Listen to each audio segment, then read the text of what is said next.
let's go over the press secretary stuff because this is going to be long. Good afternoon, everybody. I apologize for my tardiness, but I came directly from the Oval. I have some newsy updates to share from the president. Oopsie daisy, JD, the ultimate tool. Kill so that. Let's get to it. The president promised millions of Christians across the country on the campaign trail that he would create a White House faith office when he returned to the White House, and he has delivered on that promise. The White House Faith Office has put together an extraordinary week-long celebration currently underway for Holy Week ahead of Easter Sunday. Holy Week. The president signed a Holy Week proclamation, filmed a special presidential video message, and will be hosting a Trump's getting Jesus up in here. And a White House He's getting Christianity up in here. The president and the first lady are honored to continue the tradition of the White House Easter egg roll, which will take place on the South Lawn next Monday. See you too, dude. In other news, President Trump is turning America into a manufacturing superpower again. Yesterday, there was a monumental announcement. Apparently, he's got a lot of stuff this going in the pipeline. For the first time ever, chip-making giant NVIDIA will produce AI supercomputers entirely in the United States as part of its pledge to produce $50 billion worth of AI infrastructure in our country over the next 4 years. With their manufacturing partners, they have commissioned more than 1 million square feet of manufacturing space to build and test NVIDIA Blackwell chips in the great state of Arizona and AI supercomputers in the great state of Texas. NVIDIA's founder and CEO Jensen Huang touted how the engines of the world's AI infrastructure everyone's built in the United everyone's States moving to Texas now because that's the new This follows trillions in other U.S. investments announced already, including $500 billion from Apple and U.S.-based everyone's moving out of California because it's too expensive. Silicon Valley's way too expensive, so they're moving to Texas, the next best choice. Artificial intelligence infrastructure. Under President Trump, we're going to produce the cars, the ships, the chips, the airplanes, minerals, and medicines that we need right here in America at the hands of American workers. On the border, President Trump continues to break records and protect our homeland. According to CBP, Border Patrol apprehensions along the southwest border for the entire month of March 2025 were lower than the first 2 days of March 2024 under Joe Biden. What is this blonde bitch talking about? Officers are arresting violent illegal aliens from American Karoline communities every day. What's wrong with you, man? Why are you a hater? Which I received this morning. She's actually doing pretty well for a speaker. A 54-year-old citizen of Mexico, given what we had before. Person under 14 years, fucking Jen Psaki, and then citizen of Mexico convicted of predatory criminal sexual assault of a child in Cook County, Illinois. ICE Houston arrested a 64-year-old citizen of Honduras convicted of murder in Los Angeles County, California. ICE Chicago arrested a 49-year-old citizen of Guatemala convicted of assault and arson in Prince Williams, Virginia, not far from here. ICE Denver arrested a 36-year-old citizen of Mexico who is registered as a sex offender and has been convicted of sexual assault of a child getting all those illegal immigrants. ICE Baltimore arrested a 50-year-old citizen all of China offenders convicted of sex very trafficking heinous in crimes. Bel Air, Maryland. And ICE Boston arrested a 46-year-old speaking citizen fast, of Jamaica. That's for sure. Oh, that's because I have a fucking rape of a child and 2 counts of indecent assault and battery of a child under 14 in Boston, Massachusetts. President Trump and our administration will not rest until every single violent illegal alien is removed from our country. The safety of the American people is too important to settle for anything less. I was just trying to get by fast because this is fucking 32 minutes. Of Abrego Garcia, an MS-13 El Salvadorian illegal alien criminal who is hiding in Maryland has been nothing short of despicable. Based on the sensationalism of many of the people in this room, you would think we deported a candidate for Father of the Year. That's because, unfortunately, many in this country care more about this quote-unquote Maryland father, a legal alien MS-13 gang member, than a Maryland mother and an American citizen who was brutally murdered at the hands of a different illegal alien. Of course, I am referring to Rachel Morin.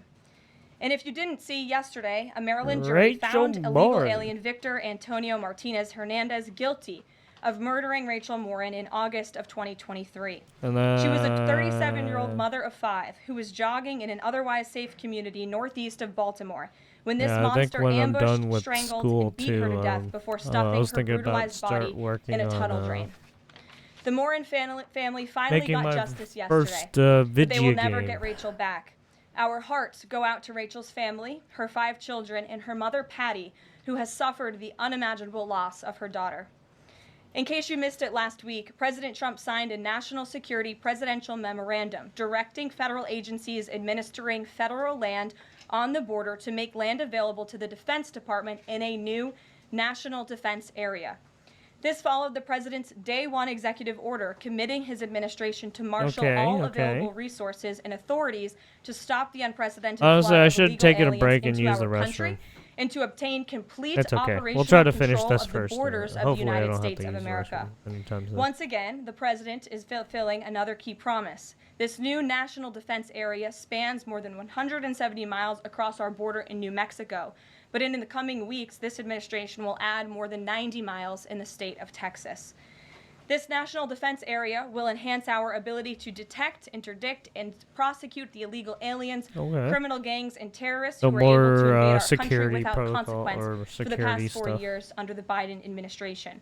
It will also bolster our defenses against fentanyl and other dangerous narcotics that have been poisoning our communities. With all of this work being done to make America great again, we continue to see a positive response from the American public. A brand new poll published from the Daily Mail and JL Partners this morning found that President Trump's approval rating is at an all-time high. Yeah, ever since they put the American troops, the troops on the southern border, holy shit. We have a reporter in our new media seat now today, we just gotta protect the north border. Who is the editor-in-chief of the Washington Reporter. Coming through that way. Washington Reporter is a new, fast-growing outlet that breaks stories about legislation and interviews leaders in Congress and across the administration. The publication's readership includes the highest levels of business and government.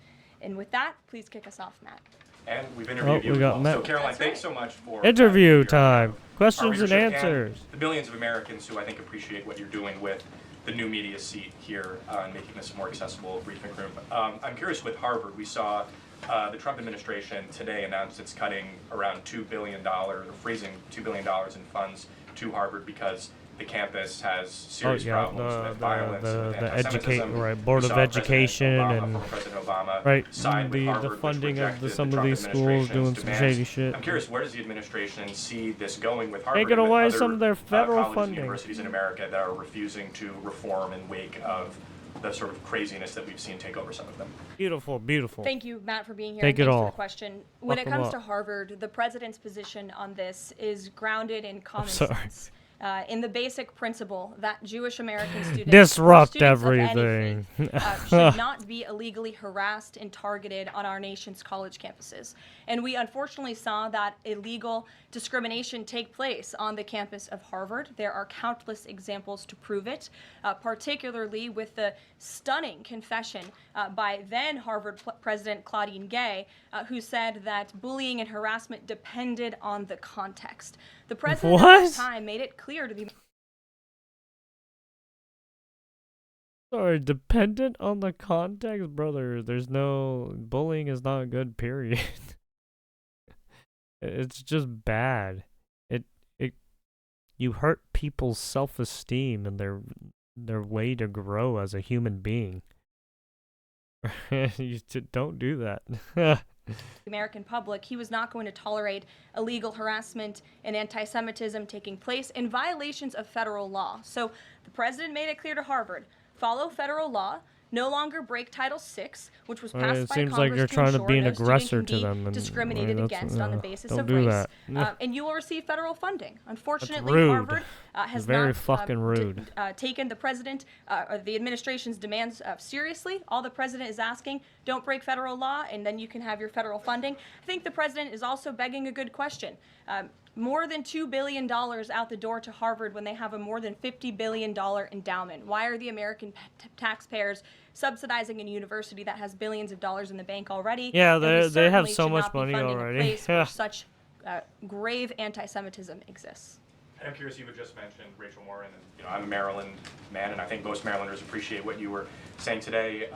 We've seen that Chris Van Hollen, who was Rachel Warren's senator, basically threatening to fly to El Salvador to press for the this release of fucking someone who was in idiot. America, We already saw this earlier. And not as much sort of from him about Rachel Warren's horrific murder and the verdict that was, I think, rightly reached yesterday. What does the administration think about the priorities we're seeing from Senate Democrats as usual in terms of illegal? These people only care about the criminal when there's a victim that got by them. Just now and buried or about to get buried because they got them. immigrants instead of they illegally came into the country and for whatever reason did a criminal activity that the priorities of the caused someone Democrat to die. I think it's atrocious that you have Democrats in Because Congress on Capitol Hill did the who swear an oath to protect their constituents and to serve them in Washington, D.C., spending more time defending illegal immigrant gang members than their own constituents and law-abiding American citizens like Rachel Morin. And I saw the president personally on the campaign trail, and I continue to see him in his role as president of the United States, put American families first, reach out to the victims, the families of victims at the hands of illegal immigrant crime, and frankly, the actions and the words of the Democrat Party prove they could not care less about the American public. And maybe if they did, they'd see a bit higher approval ratings right now. Thanks for being here with us today, Peter. Thank you, Karoline. All about. To follow up on something that you just said, why do Ivy League schools get so much federal funding? It's a very good question, and it's a question the president has obviously raised in his discussions and negotiations with not just Harvard, but also Columbia and many other Ivy League institutions. We have the Anti-Semitism Task Force, which the president promised and delivered on. The Anti-Semitism Task Force is across the government, representatives from various federal agencies who meet on a weekly basis to discuss the question that you just raised. And I think a lot of Americans are wondering why their tax dollars are going to these universities when they are not only indoctrinating our nation's students, but also allowing such egregious illegal behavior to occur. To follow up on immigration, deporting American citizens to Central American prisons, is it legal, or do you need to change the law to do it? Well, it's another question that the president has raised. It's a legal question that the president is looking into. And he talked about this yesterday when with his meeting with President Bukele in the Oval Office.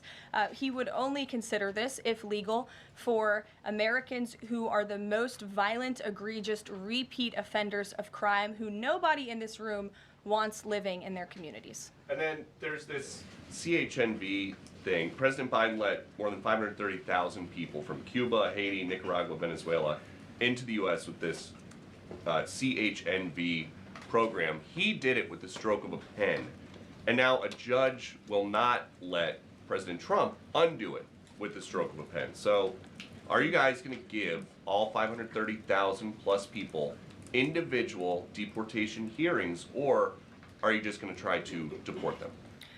I spoke to White House counsel's office about this morning because obviously another rogue district court judge is trying to block the administration's mass deportation efforts with this latest injunction.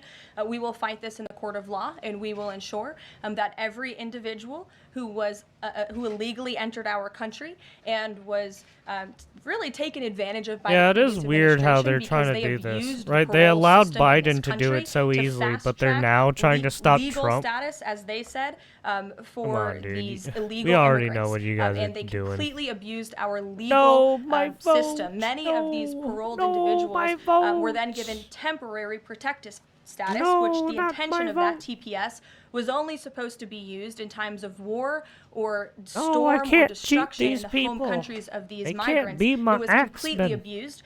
These migrants came here for economic reasons, and they illegally entered our country, and the president is not going to tolerate that. And so we will continue to focus on deporting as many individuals as we can. Jennifer. One on tariffs and one on Russia. Can you give us any sort of an update on which deals are in hand or are close? Which countries are reaching a deal on tariffs? And then on Russia, can you give us an update on what the agreement was with Russia? The president yesterday said that he thinks we'll be seeing some very good deals very soon. Can you talk a little bit about what Russia agreed to? Sure. I don't want to get ahead of our United States Trade Ambassador and Secretary of Commerce, the Secretary of Treasury, all the great individuals who are working incredibly hard to cut these good trade deals. And the president's deeply involved in this as well. He has made it clear to his trade team he wants to personally sign off on all of these deals too. And so I don't want to get ahead of them on announcements, but obviously, as you've heard from numerous administration officials, there have been many talks with countries. We've had more than 15 deals, pieces of paper put on the table, proposals that are actively being considered. And as we've said consistently, more than 75 countries have reached out. So there's a lot of work to do. We very much understand that, but we do believe that we can announce some deals very soon. And then on Russia, can you say, did Russia agree to anything with Special Envoy Steve Witkoff? I don't want to get ahead of those negotiations as well. What I can tell you is that they were a productive conversation was had.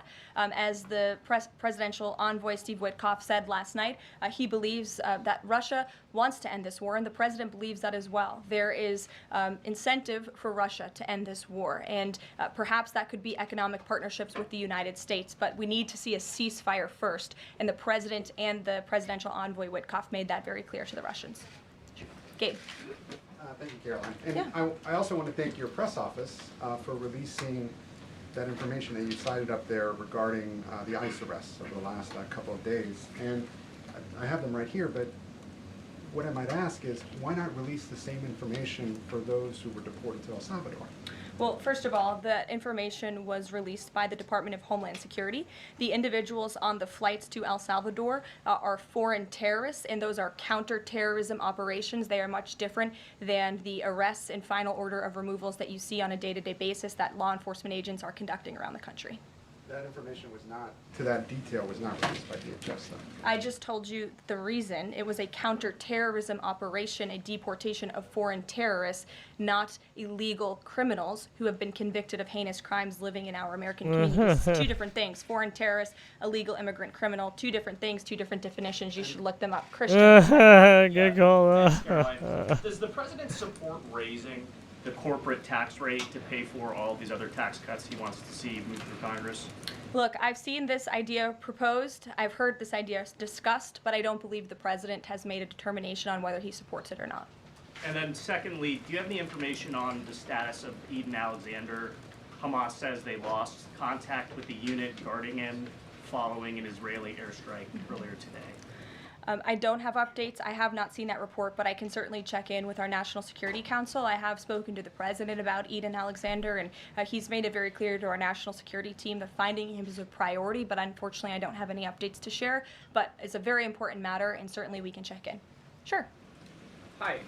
How Hi. concerned is the president that a federal judge could hold a Trump administration official in contempt of court for defying deportation orders? We are complying with all court orders. So I see what you're trying to do there with that question, but we're very confident that every action taken by this administration is within the confines of the law, and we continue to comply with the court's orders. And you have seen that, and the president made that clear yesterday in the Oval Office with President Bukele. Sure. Thanks, Caroline. Could you, just going back to El Salvador, could you just explain to us a little bit more about the legal basis on which you may be able to send U.S. citizens to prison there? I know you said that President Trump is looking at it. What Can you is- explain to us a little bit more about how that might be possible? It's always looking this at it, and question when I have more about for you to this share, I certainly will. fucking asshat, dude.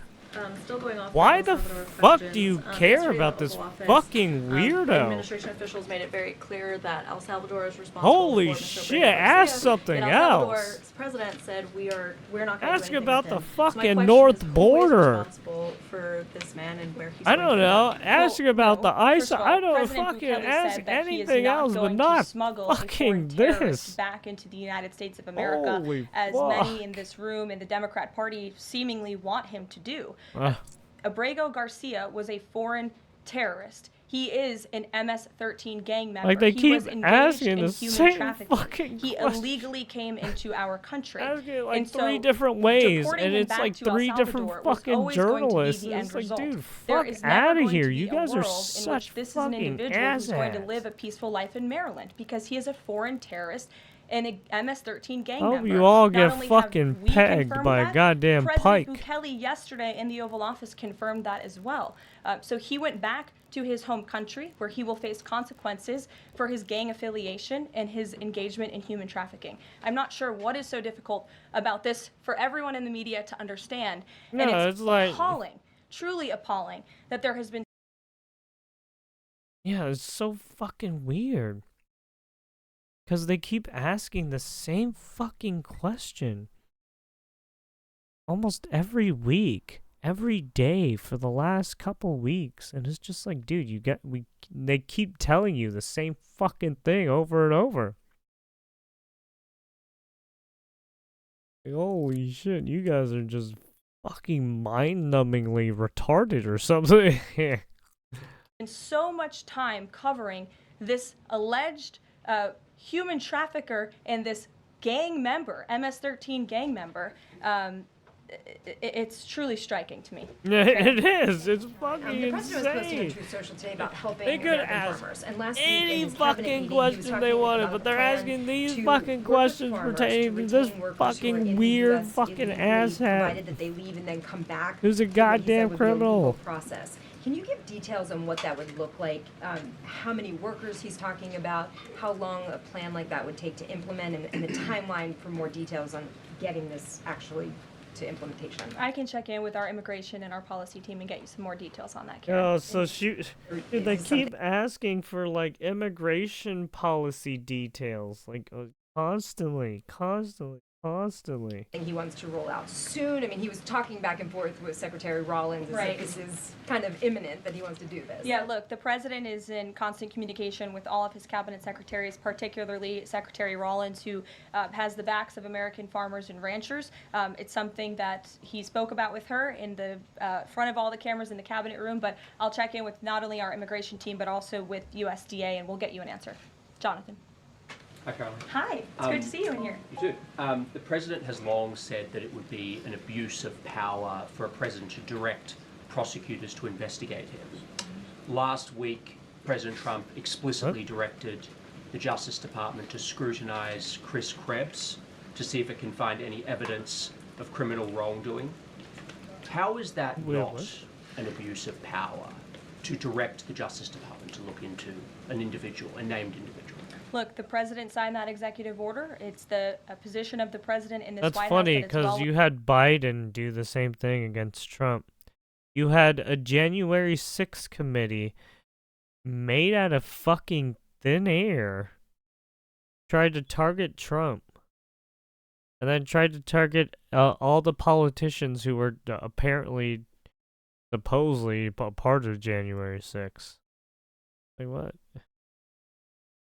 And then you had fucking, whatchamacallit? You had the disinformation board shit, like you guys lied so much. Within his authority to do it, otherwise he wouldn't have signed it, and he signed it, and that's his policy. Jeff, how you doing? Fine, thanks. Not only that, but you had MSNBC lying about shit, and they got tagged. Tax exempt status. How serious is For that? what, 15 million or something like that? And then a follow-up Fuckers. question on foreign policy. Can you give us an update on what the president hopes to come from the next round? You had Letitia James. Sure. First, when it comes to Harvard, as I Still said, the targeting president has been Trump. quite clear. They must follow federal law. He also wants You got to see Fannie Harvard Willis apologize, and targeting Harvard Trump? should Like, come on, apologize, dude. For the egregious anti-Semitism that took place on their college campus got against Jewish Newsom American targeting students. Trump? There were professors who said that he had engaged in discriminatory behavior against Jewish students. Of course, you had the former president of the university saying bullying and harassment depends on the context. You also had an encampment on Harvard Yard that we all saw play out before the cameras. The university failed to impose formal discipline on any students for this anti-Semitic conduct violations, including the occupation of a campus building and the disruption of classes with bullhorns. The president believes Harvard should apologize to its Jewish American students for allowing such egregious behavior. As for the tax-exempt status, I would defer you to the IRS for any updates. I do want to answer your question on Iran, of course. The maximum pressure campaign on Iran continues, but as you know, the president has made it clear he wants to see dialogue and discussion with Iran while making his directive about Iran never being able to obtain a nuclear weapon quite clear. And the president spoke to the Sultan of Oman today, who helped facilitate these talks. I have a readout for all of you. He held a call with the Sultan of Oman today, and he thanked him for hosting the first direct meeting between the United States and Iran and emphasized the need for Iran to end its nuclear program through negotiations. The two leaders also discussed the United States' ongoing operations against the Houthis and emphasized that the Houthis will pay a severe price until they end their attacks on maritime traffic in the Red Sea. As you know, an additional negotiation between Steve Witkoff. Did you notice what she just said there, right there? You're talking with Iran and the Houthis and trying to stop them from fucking causing issues. Huh. and Iran's representative has been scheduled for Saturday. And since these are ongoing negotiations, I have nothing more to add on that. I wonder why Sure. Iran is helping the Houthis. When you said that the president said that Iran will never have nuclear weapon, is the focus on dismantling the entire nuclear program, or it just restricting enriched uranium or the missile program? The president does not want to see Iran have a nuclear program. He does not want Iran to obtain a nuclear weapon. He's been very clear about this. Shelby. Shelby, you have a seat today. I know, stole it. Glad to see it. Two quick ones on TikTok. First, is the president expecting to extend the TikTok ban that's now June 19th if China doesn't come to the table in time? Well, June 19th is a long ways away, obviously. I think it's 2 months away. 2 months is a long time in the Trump administration, as you have all seen. We work at Trump speed around here. We get a lot done, so definitely don't want to get ahead. The vice president continues to lead these negotiations and talks. The president's involved, and they're ongoing. And then the president previously said he'd consider reducing tariffs on China in order to get a TikTok deal done. Is that option still on the table? Oh yeah, the it was president 75 days it got made his position extended. on China quite Well, clear. it's been what, although I do have an 5 days additional so far or statement something that like he just that? shared with me in the Oval Office. The ball is in China's court. China needs to make a deal with us. We don't have to make a deal with them. There's no difference between China and any other country except they are much larger. And China wants what we have, what every country wants, what we have, the American consumer. Or to put it another way, they need our money. So the president, again, has made it quite clear that he's open to a deal with China, but China needs to make a deal with the United States of America. Sure. On tariffs, yesterday in the Oval Office... Which outlet are you with? The Canadian Public Broadcaster. Oh, nice to see you. Thank you. Yesterday in the Oval Office, President Trump suggested that there could be some help for automakers. I'm wondering what that looks like. Is it tariff relief on the 25% tariffs that are in place right now, or the new tariffs that are coming up in May on auto parts? And a second on Canada, if I may. President Trump's tone when it comes to Canada-U.S. relations, Canadians have noticed it's shifted a bit in the past few weeks. Ever since the election campaign started, he stopped talking about Canada becoming the 51st state, at least publicly. I'm wondering if that's on purpose and why. I would reject the president's position on Canada has shifted. Perhaps he just hasn't been asked about Canada by questions from this group in the Oval Office when they see him almost every day, but the president still maintains his position on Canada. The United States has been subsidizing Canada's national defense, and he believes that Canadians would benefit greatly from becoming the 51st state of the United States of America. Stop pushing this Canada 51st state shit. It'd be so bad. Because they would vote with fucking the Democrats. When it comes to negotiations and talks, but ultimately his goal they're a bunch of fucking in his, weirdos. Fair trade deals that he is pursuing with many countries around the world is to put the American worker first. And we had automakers and auto workers here at the White House on Liberation Day who believe in this president and his negotiating ability to put them first and to bring those jobs back to the United States of America. And the president's been very clear about that in his conversations with the automakers as well. Deanna, go ahead. Thanks, Caroline. One on Ukraine and one on China. On Ukraine, this past weekend, Zelensky offered an invitation to President Trump, extending an offer for him to visit Ukraine. Just wondering if there's any update on that. Has Trump seen that offer and what he's thinking about? I don't know. Actually, I haven't talked to the president about that, or if he saw Zelensky's offer. I'm sure he did. I haven't spoken to him about it. I can ask him what he thinks. I certainly don't have any plans to share on a potential trip to Ukraine, though. And then on China, this last week, Chinese officials were posting videos on, social media sites depicting a Trump, J.D. Vance, Elon Musk in AI-generated videos working in factories, putting together Nike shoes and iPhones and products like that. Does the White House, have they seen these videos? Do you guys have a response to that? I have seen the videos. I'm not sure who made the videos or if we can verify the authenticity, but whoever made it clearly does not see the potential of the American worker, the American workforce. The president believes in the American people, and he knows that we have the best not only consumer base in the world, but also the best workforce in the world, and that's why he's so focused on bringing investments home and shoring up our critical supply chains and bolstering our manufacturing here as well. Brett. Thanks, Caroline. Would the president support a ban on members of Congress trading stocks? I'm certain that's something the president would be interested in looking at, and I can ask him if he would support such a bill. Sure. Yes. I have a question about the president's post from this morning on farmers.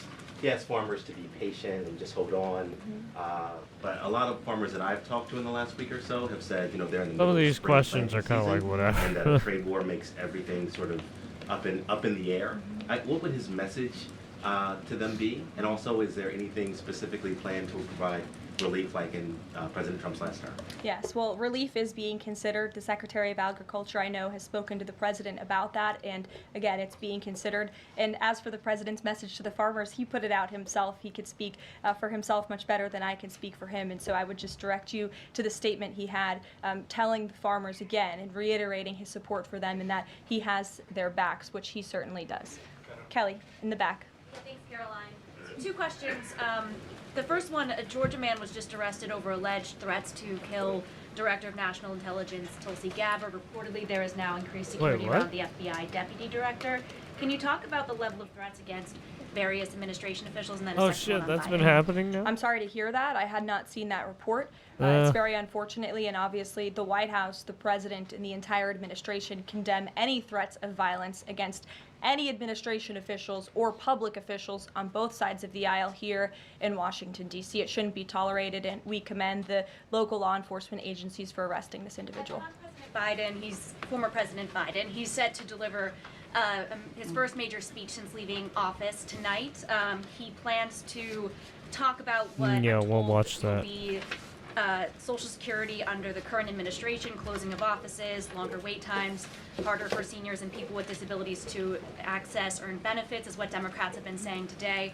I wanted to get the president's response, or if he plans to respond to this, and comments on what Democrats are calling cuts to Social Security. My first reaction when seeing former President Biden was speaking tonight was I'm shocked that he is speaking at nighttime. I thought his bedtime was much earlier than his speech tonight. I understand the topic of his speech will be Social Security. Let me make it very clear ahead of former President Biden's remarks.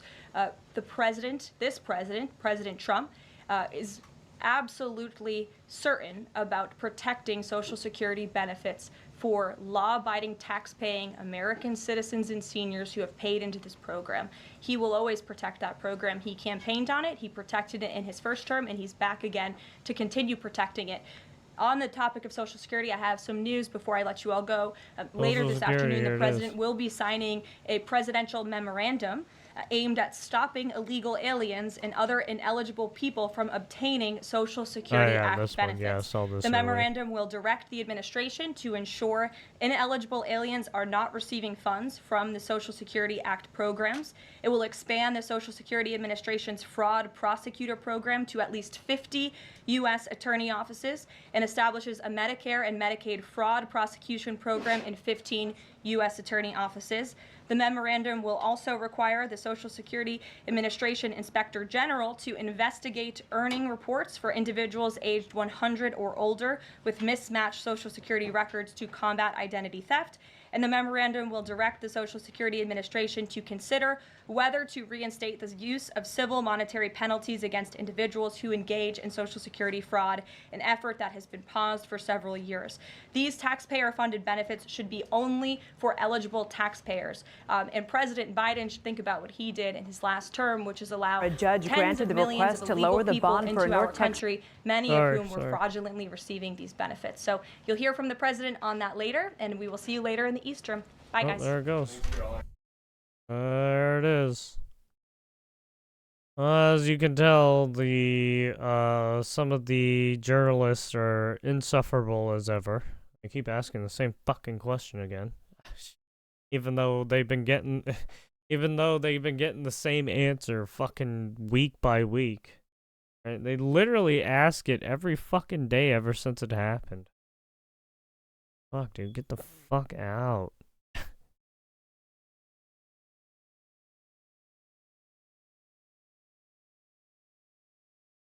Alright, yeah, I mean, a lot of talk. She talked about Biden. Did he sign the memorandum here? I don't remember. Oh, did he do it here? What is this? I want to wish the Jewish people in America and Israel and Oh wow, all he did around this the 3 world days a very ago. I had no happy idea. Passover. Every year at this time, Jewish families celebrate God's liberation of the ancient Israelites from slavery in Egypt, guiding them through the prophet Moses on a 40-year journey to a very, very promised land. The story of Exodus, which is retold around the globe and all over the world at every Passover Seder, is a reminder not only of the enduring strength of the Jewish people, but of the importance of putting our faith in Almighty God no matter what the circumstance. To all the Jewish families gathering with friends and loved ones this week, have a blessed Passover, and may God continue to watch over the Jewish people, the state of Israel, and the United States of America. Thank you very much. And there it is. I didn't even know he did this 3 days ago. Nice little speech.